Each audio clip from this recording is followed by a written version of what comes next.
তাড়াতাড়ি দেখি তো বাবু কি করতেছে।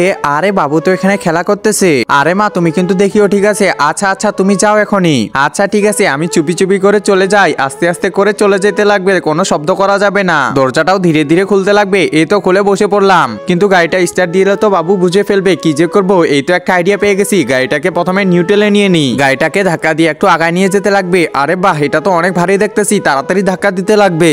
আমার দ্বারা এগুলো হবে না, তাড়াতাড়ি একটু ধাক্কা দিয়ে দিই। আরে কি হলো, দাঁড়াও দাঁড়াও দাঁড়াও। এই তো গাড়ির মধ্যে চড়ে পড়লাম, এখন স্টার্টটা দিয়ে দিই। আরে কি ব্যাপার, চাবি আবার কোথায়? আরে চাবি তো আমি ওইখানে রেখে দিয়ে আসছি, যাই তাড়াতাড়ি চাবিটা নিয়ে নি। আরে ওইখানে কি করতেছে বাবু? তো খেলা করতেছে। একটা কাজ করি, চুপি চুপি করে গিয়ে চাবিটা নিয়ে নি। এখানে তো চাবি রাখা। আরে কি ব্যাপার, চাবি আবার কই? একজন মা কতটা আপন হয়ে থাকে, যার মানেই তাকে জিজ্ঞাসা করে দেখো। তো দেখা যাক বন্ধুরা, এই মায়ের জন্য কে ভিডিওটিতে লাইক এন্ড সাবস্ক্রাইব করে। আর যারা মাকে ভালোবাসো না, তারা ভিডিওটি থেকে দূরে থাকো।